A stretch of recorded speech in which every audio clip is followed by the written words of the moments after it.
everyone. Welcome back. EES 2024 in full swing. We are excited to have you all here. We are excited today to bring you a session from Microsoft, Empowering Innovation with Microsoft Copilot. We have a fantastic group of presenters from Microsoft who are going to be taking you through this session. But first, just a few reminders. Everyone can see the chat, so please keep your topics focused on today's, your comments focused on today's topic. We are really excited to have you here. Our team will be monitoring the chat, and there will be an opportunity for Q&A near the end. Following the session, we will ask you to fill out a brief feedback survey. We really appreciate your feedback, so please take a minute or two to do that. And without further ado, with the reminders out of the way, I am excited to bring to the stage our first Microsoft team member who will be introducing herself. Chi is coming to the stage, and so welcome to the Microsoft team. Thank you so much. I appreciate it. Hey, everybody. Happy Emerging Engineers Summit 2024. My name is Chi, and my full name's Chioma, but you can call me Chi. I have curly hair, I'm wearing glasses, and a pink purplish shirt. Pronouns are she, her, and I am an early in profession recruiter here at Microsoft. And I am super excited to be introducing my lovely colleagues today. I will not be yapping at you. If you were at the EES preview session with Microsoft, I talked at you for a really long time. So this time, I promise I will step down and let my colleagues take over. I'm super excited to introduce them. They have a really awesome presentation ready for you all. And I think everyone's going to walk away with a lot of learnings. You'll get an exclusive glimpse really into the future of tech and the transformative potential of AI, which it's the hot topic right now. So we're super excited. We hope that you have the opportunity and feel empowered to engage with our AI experts and see how Microsoft Copilot is really shaping the next era of tech. And then you can also learn how you can leverage Copilot yourself and boost your career trajectory. So I'm super excited, and I will go ahead and pass it over to my teammates to give a quick introduction of themselves before they really dive into the content. So yeah, I will pass it over to Giselle.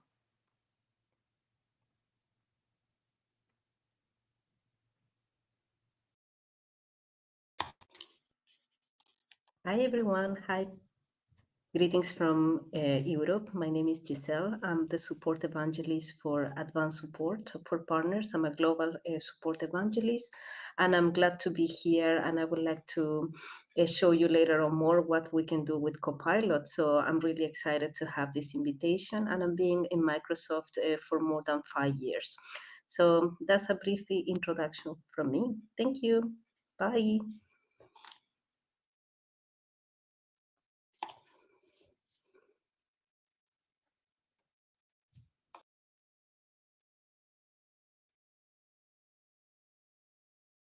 All right.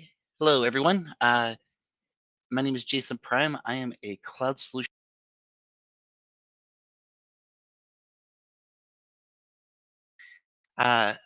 So as a cloud solution architect, I specialize in working with Copilot. I'm normally sitting in Florida in the United States, but right now I'm actually coming to you live from Sydney, Australia. So welcome, everyone, and hope to get some great questions. Talk to you soon.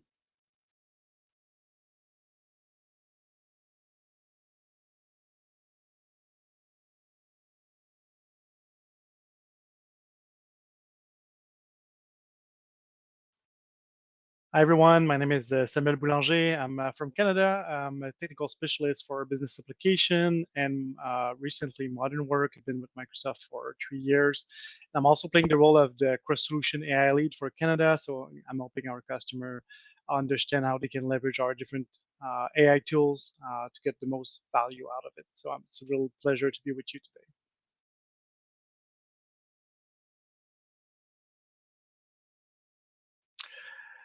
I'll first start.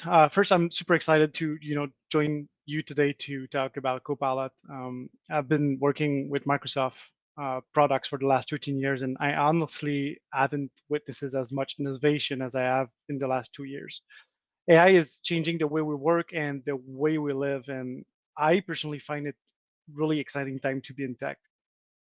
I like to start with a quick definition of what generative AI is because it's what Copilot is based on. Since the advent of ChatGPT and its rise, we tend to forget that generative AI is not the same as AI.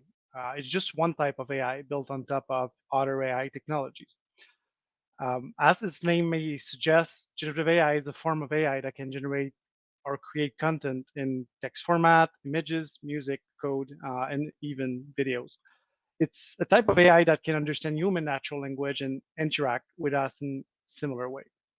I really think it's important to mention it because by talking with my customer, I realized that a lot of people are just confusing generative AI with AI in general. As I mentioned, AI is not new. We have to go back as far as 1956 for the term AI to be coined, and even to 1950 when Turing introduced the Turing test, which, if you don't know, is basically a way to determine if a computer or machine can think like a human. In 1960, the first computer that learned skills by trial and errors was developed by a guy called Arthur Samuel. It was called Samuel's checker program. Since then, we had numerous breakthrough, including Jabberwocky, IBM's Deep Blue, Watson, Siri, and finally, obviously, in 2022, ChatGPT. I don't know about you, but for me, it seems like ages ago. We've seen so much innovation and mass adoption since then that what was once considered science fiction in 2021, which is not too far ago, is now just part of our daily lives. If you look at it, it took 16 years for mobile phones to reach 100 million users. It took 7 years for the internet and 4.5 years for Facebook, but only 3 months for ChatGPT. This is totally crazy first and unprecedented. Now, based on various studies, we're expecting AI to boost global GDP by as much as 14% in the next 6 years, which will represent a contribution of 15.7 trillion to the global economy. We anticipate at Microsoft that AI will have a positive impact on all type of organizational growth, which will create a lot of opportunities. And this is why you've heard the term Copilot a lot lately, if you're following Microsoft, obviously. So don't be surprised that we now have many Copilots, both as standalone products and as part of our existing products. There's obviously Copilot inside our productivity tools in Microsoft 365. Jason will cover that in more detail in a few. But also within the Power Platform, which is our low-code, no-code platform, in our business application with Dynamics 365 and more. So to be honest, I'm not even sure how many we have exactly as of today, but I can tell you we have a lot. I understand that it could be confusing sometimes, so I like to quickly break them down into categories to help you understand the horizon of all our Copilot. The first category is what I call the Copilot for all. This includes Copilot in Windows. It's only accessible for certain version of Windows 11 and on the taskbar. So if you don't see it, it's probably because you don't have the right version. There's also Copilot in Microsoft Edge, which can be accessed from either copilot.microsoft.com or in the sidebar of Microsoft Edge.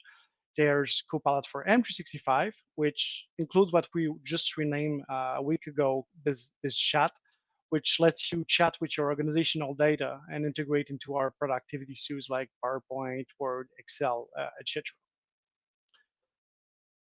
Then we have what I call the Copilot per role, which is essentially the created Copilot specifically tailored for certain roles.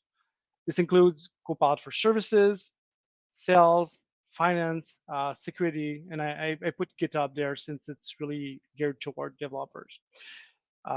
These are really tailored to address the specific needs of a specific role. For instance, if I take Copilot for sales, it will allow you to create records in your CRM system, ask questions about your data, and summarize and generate a Word document or emails, all from your sales related data. For info, right now we're supporting Dynamics 365 CRM and Salesforce as well, but we're coming with more third-party application that will be supported. Same for Copilot for service or Copilot for finance. The third category is the per application category, which adds additional generative AI capabilities to our existing products like D365, which is our CRM and ERP offering, part of the Power Platform, which is our low-code, no-code platform, Azure, which is our product as a service platform, and Fabric, which contain our data and BI platform. Simple example, if you go in Power Platform, you can generate an application by simply explaining what you want to achieve.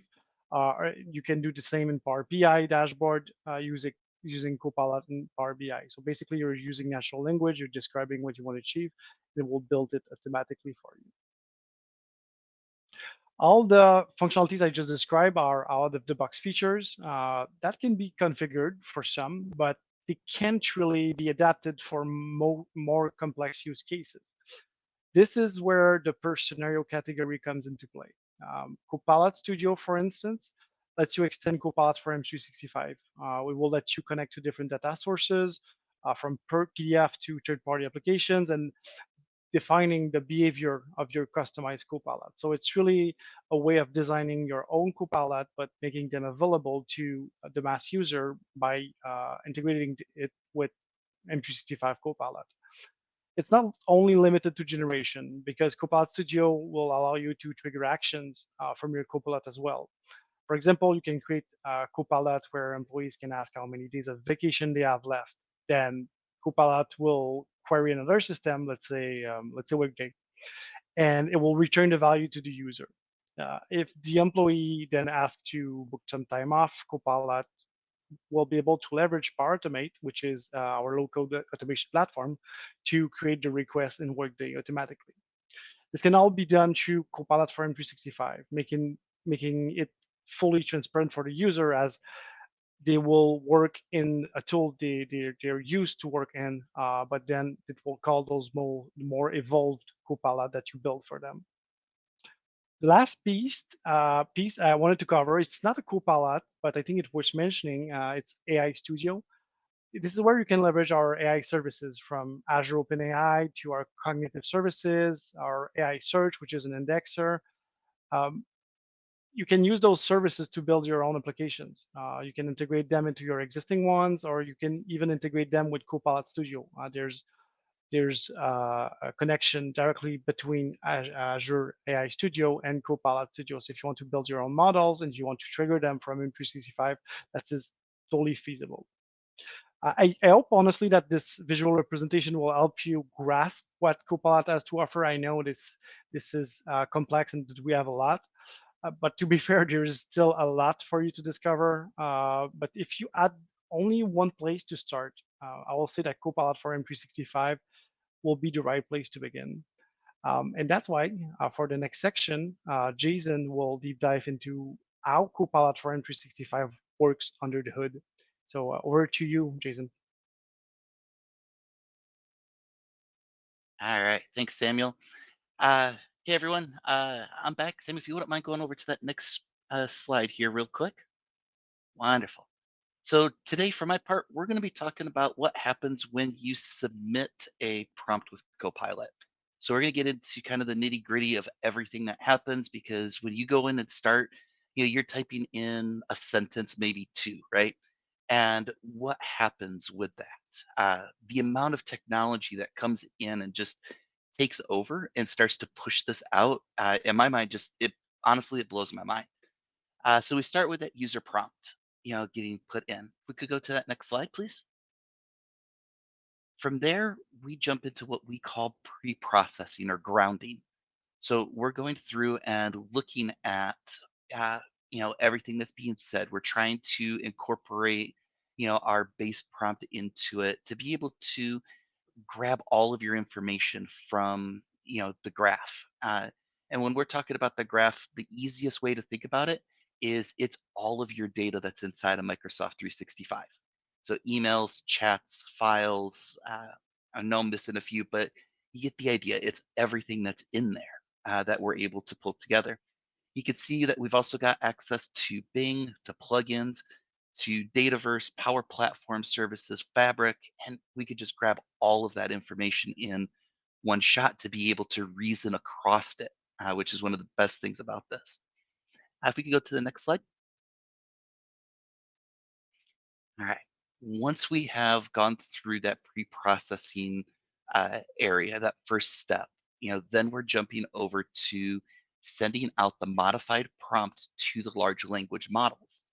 Now, what I love with this is, you type it in, and it's something that I've done quite a bit recently with me being in Australia, not wanting to do math on a 14-hour time difference. I'm asking Copilot a couple times a day, what time is it back home? And being able to get that information. The reason I mention that is we're going for the intent of it. I don't have to say necessarily, hey, what time is it in Florida? I could say, what time is it back home? I could say, what time is it, uh, in the US, and it will bring up that information, but it understands the meaning of the words that I'm typing in and trying to understand how that all connects. One big thing that I will point out just really quick, the difference in between having uh, a prompt where you are using the word like recap versus summarize. Now us as humans, we hear that and it's like, okay, we can figure out which one to do. But from a large language model, there's a big difference between those two. And so making sure that you're using the right words definitely helps. But that's what we're also doing with the grounding and trying to understand it. If you could jump over to that next slide. Once we have that process from the large language model, so we've sent out our prompt to the large language model, now we need content back. Once we have that, it gets sent back into the graph. The prompt has been modified, there's some information, we check permissions. So if we're accessing a file, for instance, we verify that you have access to that file at that exact moment. So from a security standpoint, it's a really great way to be able to make sure everything stays locked down. All right, if we could hit that next slide. All right, then we're in that post-processing part, where we are jumping to make sure that you have access to the information. We list out where all of the where we pull all of the information from, with footnotes. So if you've used Copilot, you've probably noticed at the end of it, you'll see numbers like 1, 2, 3, 4, 5, 6, and so on. Those are all hyperlinks going over to a particular point in there. All right, we can jump to that next slide. Once we have gone through that whole process, then we send the response back to the end user. The thing that I love with this is when you set this all in motion, it's taking seconds to do all of this. It's processing all of this data through the large language models. It's going through, it's finding information, it's linking it back to where you are, where we're finding it, so that you can verify it. I'm a big believer in the trust but verify mantra. And with Copilot, you have that ability. And it's just amazing how quickly we can do this. All right. I think we got one more slide. Oh, wonderful. Retrieval augmented generation. This is going to be a lot of fun. All right, let's jump over to the next slide here. So when we start, we've talked about this part a little bit already, but the retrieval augmented generation, or RAG, is going to be that process where we're going back and forth with the large language model through that pre-processing. And so we're going to go through and kind of refine that prompt as we go. We can jump to the next slide. All right. I think we don't have a good way of demoing that. So I apologize um, to be able to do that. Uh, really, what we come down to with this is, having, when you go in and you type a prompt, it'll go through, spin up about probably 30 different pieces of technology, just as an estimate. And it will go through and make multiple pushes back and forth to be able to get that right information in place and be able to start to show that up. All right. I think there one more slide, I believe. All right. We do have a little bit here. Wonderful. So when we go through this, we're looking at that top line there where it says, what is included in my Northwind Health Plus plan that's not in standard? So we're just looking for some information there. Let's go ahead and jump over to that next slide. So what we change that to, for instance, is Northwind Health Plus plan versus standard plan coverage. So it's a really easy way to kind of look at that, right? All right, we jump over to the next. Once we start to look for that, then we send off the search engines to go through, find all of the files that talk about it. Whether it's, we can see that on the right, we've got some benefit options.pdf that we're pulling some information from to be able to start that. All right, next slide. So our prompt actually gets turned into what you see on the screen there. Your assistant helps the company employees with their healthcare plan questions and questions about the employee handbook. Be brief in answers and answer only with the facts listed. So it gives us the ability to help shape what that looks like. All right, let's jump over to that next slide. All right. We send over some additional context. We're looking at the PDFs that we found in this particular case. Now, we're talking PDFs here, but this could be emails, this could be Teams messages, this could be files, this could be anything that's in your system. All right, let's jump over to that next slide. We put all of this together and we grabbed all of that information from our one sentence that we started. And we're able to bring all of that in there with the grounding data where we're saying, hey, just look at these, this particular PDF instead of everything that's out there. All right, jump over to the next one. And from that, we get a simple response of that the Health Plus offers coverage for emergency services, mental health, and substance abuse coverage, and out-of-network services, which the standard health plan does not cover. So all of that happens in seconds. All right, trying to remember, do we have one more slide? All right, I believe that that is everything that I have for you guys. And I think we're going over to Giselle for the next spot.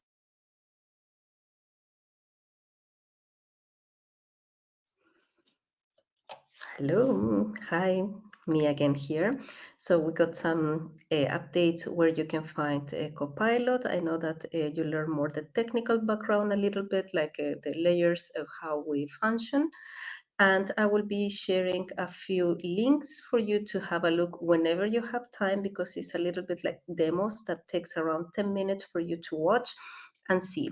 So yes, I can maybe disclose for you what is the most common place where you can find Copilot. So that's Bing.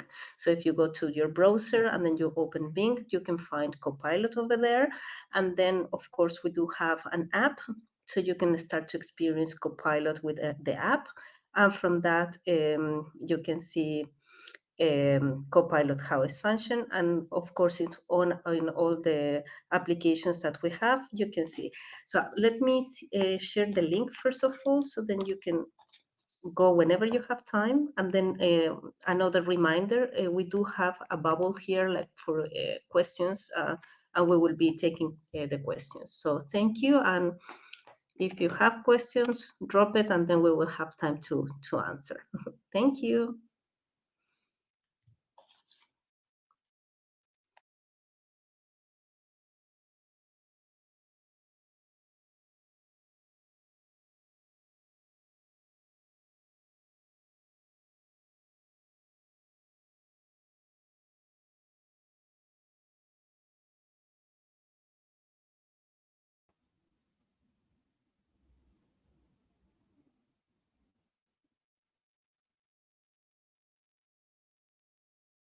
Hi, my name is Melissa Delgado, and I am a program manager for Microsoft. And I want to talk to you about usually how the program manager has challenges and they face, and definitely with Copilot.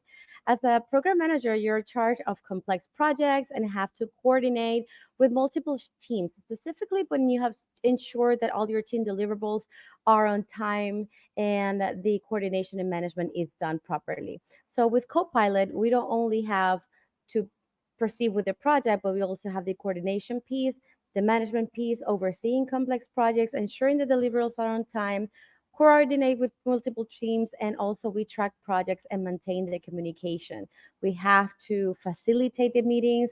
We also need to ensure the discussions are correct. And definitely, and last but not least, are responsible for tracking the resources and allocation of time. If we can pass to the other one, so I can show you. For with Copilot, it helps us program managers like myself to manage our workload, prioritize the tasks that we have at hand, even for the week or the day, and improve collaboration as well. It is used to automate mostly the routine tasks, such as scheduling the meetings, sending sometimes reminders to other team members, and provide real-time insights into project utilizations. Let me show you in the next slide how I usually use it. During the morning, I just go in mostly Mondays to see how is my weekly. Can you move the next slide? Thank you. At the beginning of my day, I like to check some items like how my week looks like, how my day will be going, and the meetings and so topics. So I leverage my daily reminders and it provides me with prompts. So my Copilot even helps me with default prompts that only with a click of a button, I can definitely know what is going on. Either I want to ensure that I have meetings on time, or I want to know the latest about a topic. Perhaps I have to find a meeting on a topic because we have so many meetings every single day that perhaps is difficult for us to keep up. Sometimes we need to a little bit of help to write something and write in a same split of a minute. So instead of me thinking about everything that I already know, I'm just prompting Copilot for him to provide me with a little bit more information. Also, if we have tons of acronyms, I also can click and decode those acronyms and make myself and my team definitely shine.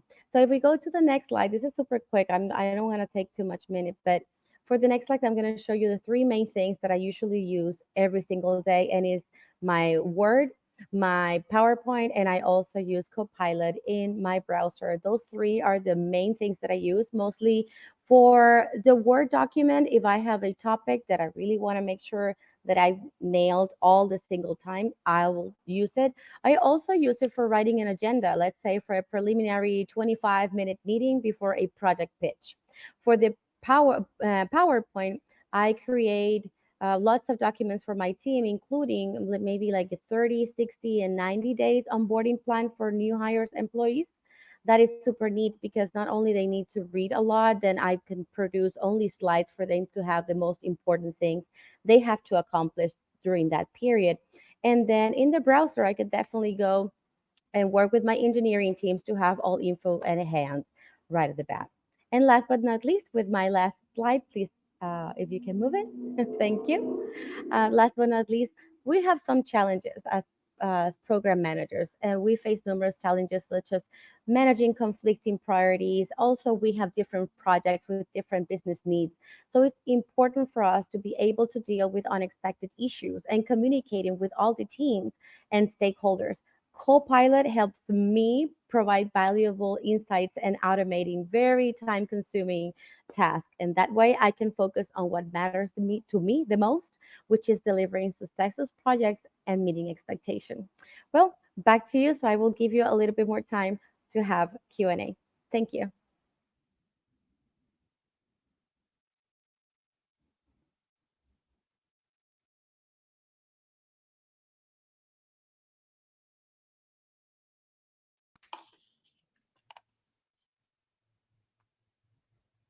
Awesome. Well, thank you all so much. I really appreciate that. That was like information overload for me personally, but I know everyone in the chat, based off of what I was seeing, was resonating with what you were all sharing, and has a lot of questions about everything. So I think it was very intriguing for everyone. So we have a ton of time for Q&A, which is great. So we're really excited to answer your questions. Thank you so much to everyone who has already been putting questions into the Q&A section. If you see the Q&A bubble, chat bubbles on the side, that's where we'll be answering your questions out loud. So make sure to go in there, add any new questions that might come up, but then also make sure that you're upvoting using the up arrow on the questions that you definitely want to get answered. That's kind of how we'll be sorting through our questions that we answer today in the remaining time that we have. So the first question that we have up on deck is, if I want to learn Gen AI, where is a good place to start? Also, since Gen AI is a subset of AI, do you recommend learning AI first to build a foundation and then jump into Gen AI? And I'll open this up to anybody.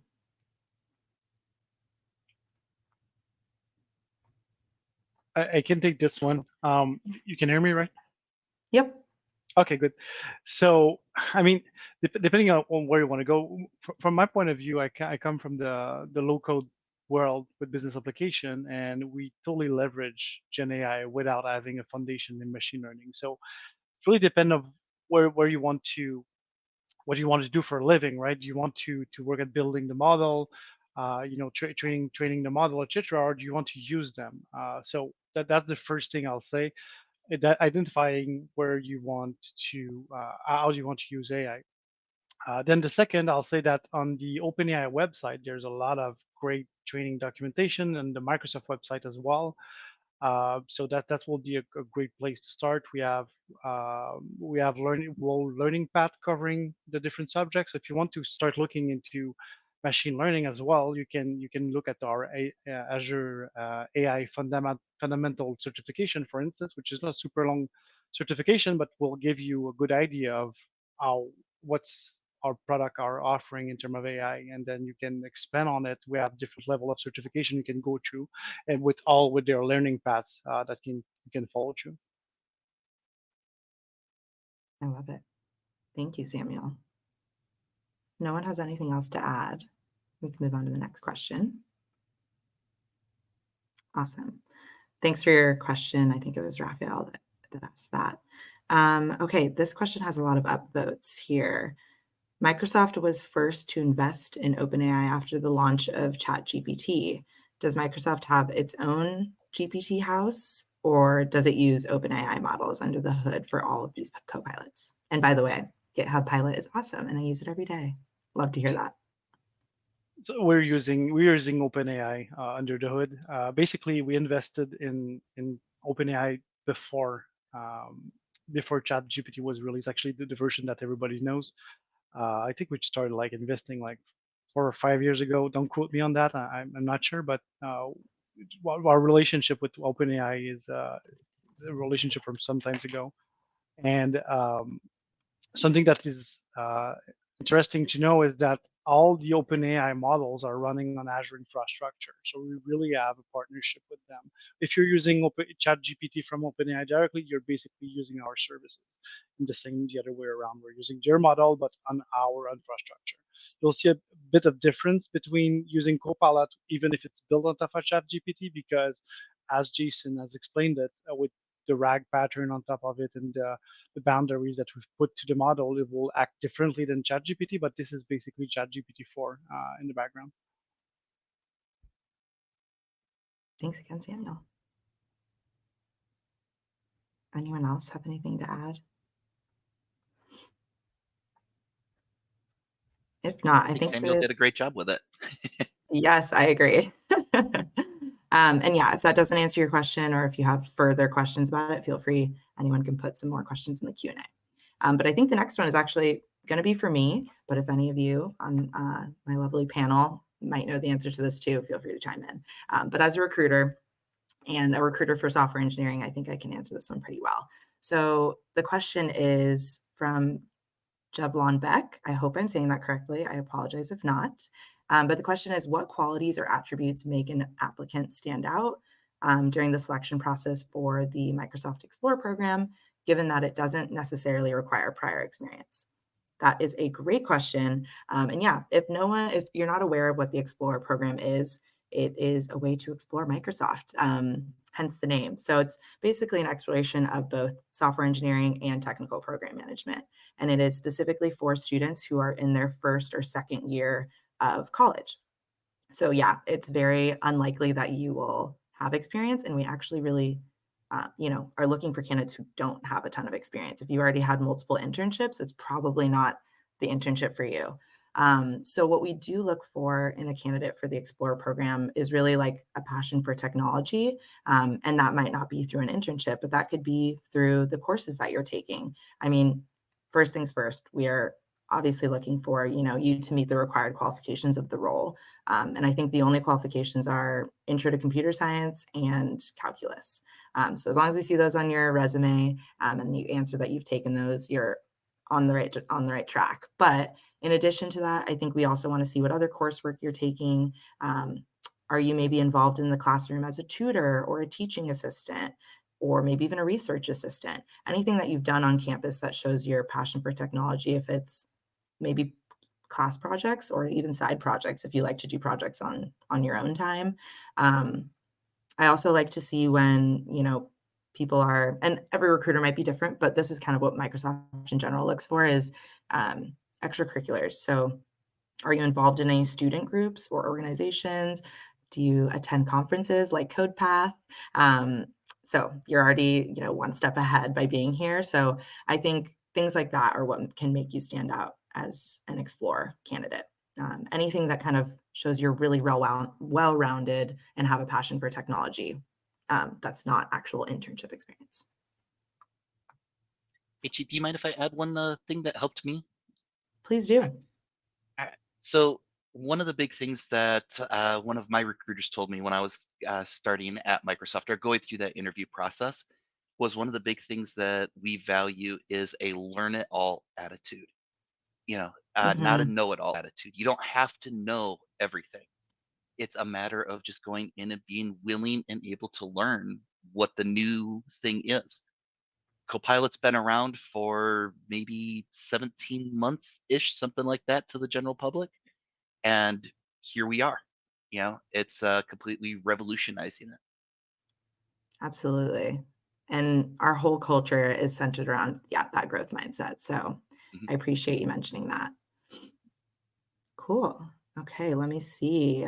And continue to upvote on these questions in the Q&A. These are all really great questions. So if you see one that you really want answered, make sure to press the up arrow. The next question is also a recruiting related question. What does it mean in the Microsoft Action Center, which, if you don't know what that is, there's an Action Center on the Microsoft career site where you can track real-time all of your application statuses. So the question is, what does it mean in Microsoft's Action Center when an application status says transferred? That is a wonderful question, and it's a question we get all the time. I hope we're going to exhibit a growth mindset and maybe make it a little bit more clear in our Action Center in the future to make it less confusing for candidates on what that actually means. So we appreciate this question and the feedback. But essentially, it just means that when we have a job posting on the career site, there might be multiple roles on the back end that are tied to that job posting. So if you're applying, let's just say, to the software engineering internship in Redmond, that doesn't mean we just see one job posting for it. That doesn't mean we're only hiring one intern in Redmond. We're probably hiring hundreds and hundreds from that one job posting. So then on the back end, we kind of have to route the applications to different recruiters' dashboards based off maybe your school or your location or what month you applied in. So that's basically what the transferred means. So if you applied to that software engineering internship in Redmond, and then it says transferred to some other rec name or requisition name, that just means it's on the dashboard of a recruiter now, the appropriate recruiter that is going to be reviewing your application. But it's the same job description, nothing has changed at all. But it's a really good question. So it just means your application is in review. Awesome, thanks for the question. Okay, cool. So another recruiting question, and I don't know if anyone here, when you were going through your application process, if you felt like it took a long time to hear back on your application, maybe not, but it typically takes a really long time when you're an early in profession candidate. So the question is, when should we expect to hear back once we've applied to new grad positions? And this goes, I'm just going to broaden the question to any position. Because most early in profession or university recruiting positions, it can take a long time just due to the volume of applications that we receive. So it's always our service level agreement, or SLA, to respond to all applications is 90 days or 3 months. So if it's been 2 months since you applied, like, don't lose hope. You could still get selected. So just give us time. We really appreciate your patience. So yeah, 3 months maximum. And if you don't hear back within that 90-day SLA, definitely submit a support ticket on the career site. That way you can say, like, hey, it's been longer than 90 days and I still haven't heard or seen an update in my action center. Then we'll make sure we can update to you on your application. But yeah, that's how long it takes to hear back. But hopefully it's sooner. Typically it is sooner. It's just the longest it could possibly take. Good question. Let me refresh these votes and keep on upvoting.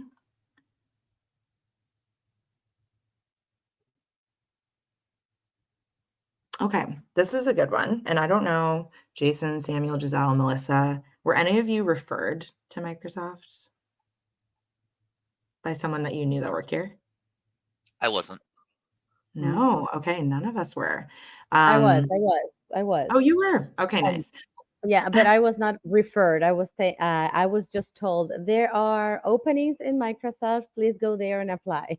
And then I Okay. physically were, but not referred within the system, which is, I think that you can explain that are two different things.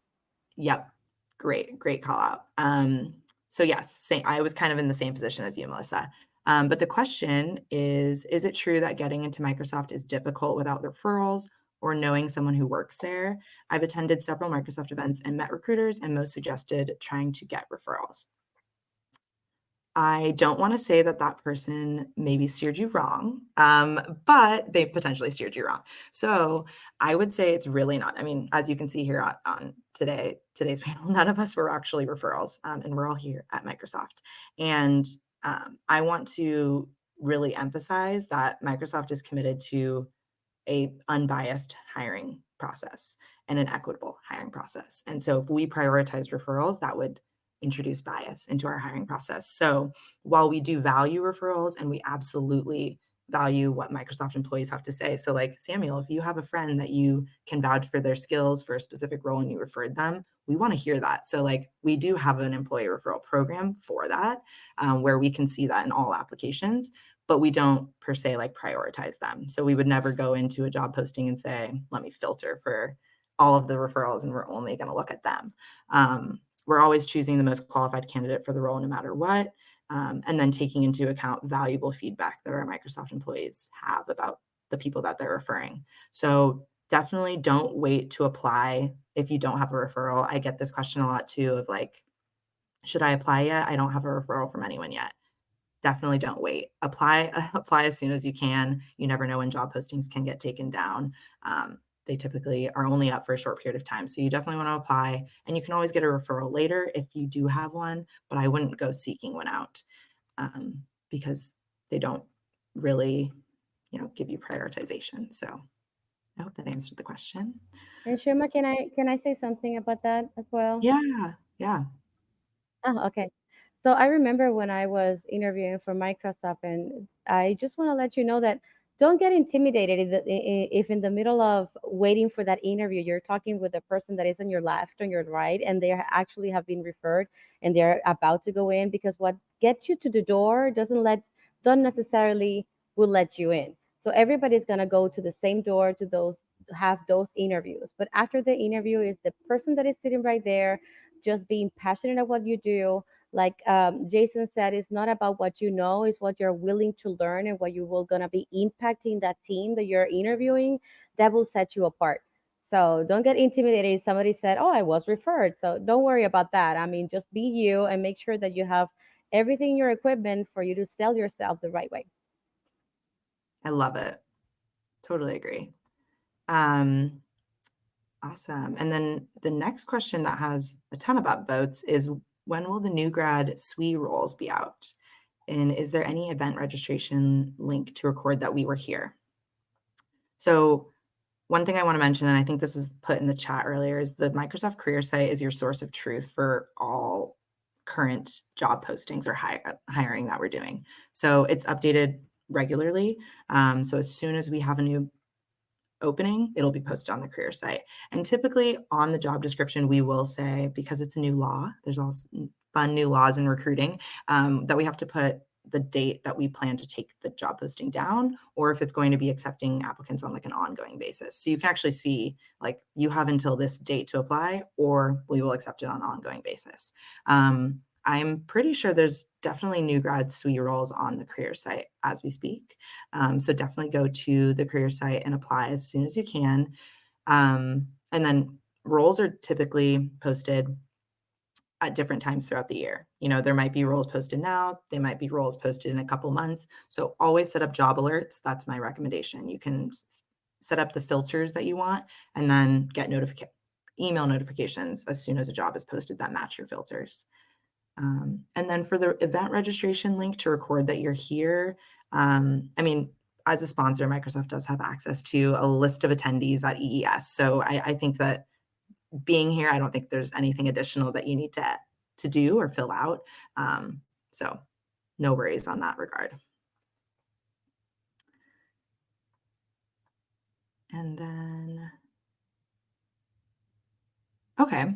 And this might be a good question for you all, Melissa, Jason, Giselle, Samuel. Could we have some advice for technical interviews for a software engineering intern position? And we can make this a little bit more general, like any technical interviewing advice that you have. Yeah, I can start off with that. When I had my interview and we went into the technical side, one of the big things that I was going through was I wasn't afraid to say I don't know, which might be a little bit different than some of the other interviews that you've done, where you're almost expected to know everything or most things about a job.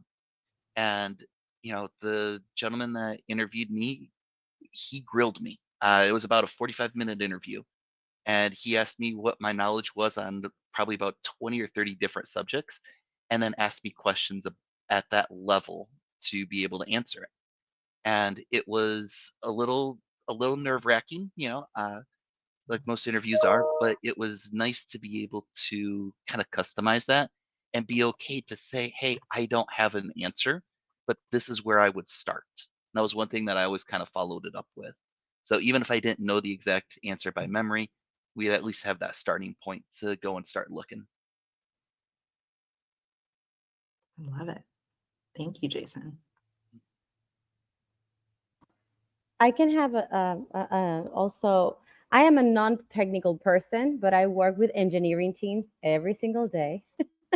So that is also a little bit challenging. But when I am interviewing, not only to work for Microsoft, but within Microsoft, you also interview to go to other teams and other organizations. So when that time comes, I always prepare myself for that role. I do my homework. I dig a little deep.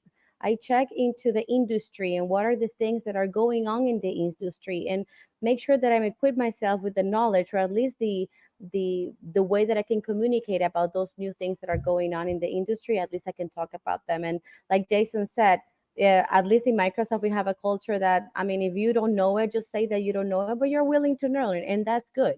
I mean, if you're willing to learn that as well, I would recommend also, whenever you go into that point, to include or ask about scenario questions, so they can give you in a scenario, you can identify how would you react, how would you do in that particular situation. That will help you a lot, versus maybe the next person that is going to sit in that chair are only going to be talking about their qualifications, where you're not only going to be talking about your qualifications, but that what you have situational awareness of your industry.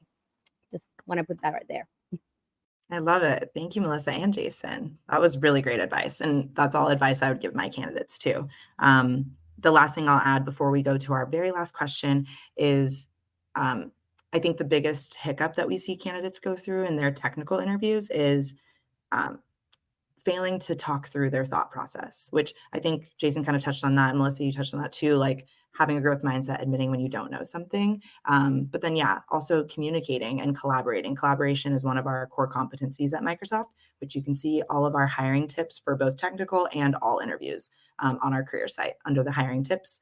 But we list out all of the core competencies that we're looking for in all interviews, and collaboration is one of them. So a common mishap that we see candidates do is they kind of freeze up when they're doing their coding question, or they're not explaining anything that they're doing. They're kind of just silent. Which is totally understandable given nerves and the scenario. But I think it's best to just kind of talk through the interview or your thought process with the interviewer. They want you to succeed. They want to hear how you're thinking. They want to hear how you could potentially collaborate on a real life project or product or service at Microsoft. So make sure you always talk through your thought process and share and show that you're a good collaborator, essentially. Awesome. Well, last question before we leave, and I think this is a really great one, is what's one piece of advice that you'd give to attendees who are at the beginning of their tech career? Maybe I can take that. Yeah, please.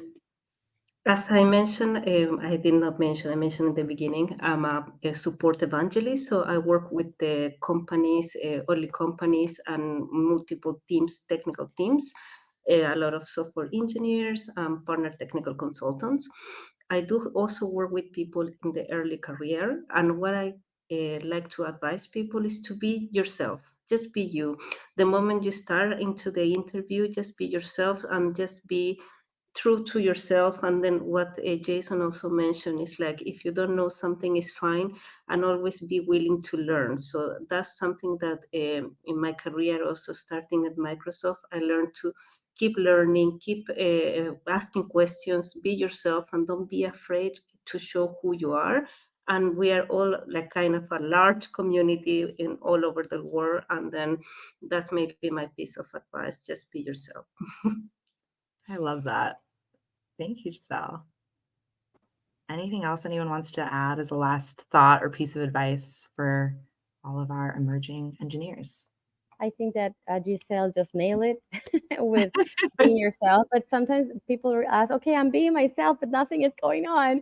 I mean, that's okay. I mean, maybe that's not the door for you at that moment, but it will open. And I have had a couple of my colleagues that said, you know what, I interviewed one day, but they didn't hire me. But then the hiring manager, because he was interviewing me, he just thought, later on I had an opportunity and I remember your interview. So he went back and called her. So sometimes when we are not hired, maybe that's not the door, and then there's going to be a window opening. But the important is that when within the interviewing process, you're also practicing your pitch, right?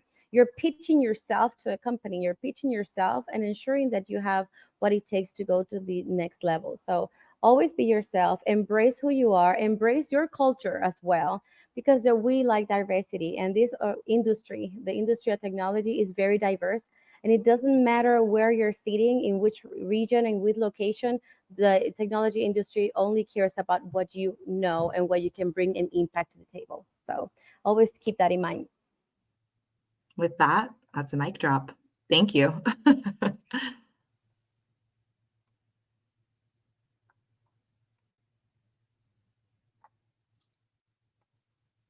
Thank you so much. Please drop your appreciation in the chat for our phenomenal panelists. I just learned about Copilot. I feel like now I'm technical. So thank you so much, everybody. This was truly a worldwide panel. We have people from Australia, we have people from Seattle, we have people everywhere, which I really think represents Microsoft. Again, the diversity of both your experiences, your advice was just fantastic. Can't thank you enough. Please drop your gratitude in the chat. Microsoft is a sponsor of this event. You'll have multiple opportunities to connect with them. And so really just want to thank all of our panelists today. As a reminder, please complete the feedback survey, share what you thought about the session. And next up is our networking break. So we'll go to a brief video from Bobby D. And thank you so much for attending the session. And thanks to all of our great panelists. Take care, everyone. Thank you so much. Thank you, everyone. Bye-bye. Thanks, everyone. Next up, we have network breaks. Now remember, here's a nuggets. Your network is your net worth. So hopefully you hear that, Jim. But here's some information. I want you all to remember you can access the network lounge or visit the company's booths during this break. This is a great time to connect with companies and each other. So we encourage you to go visit the spaces and build connections.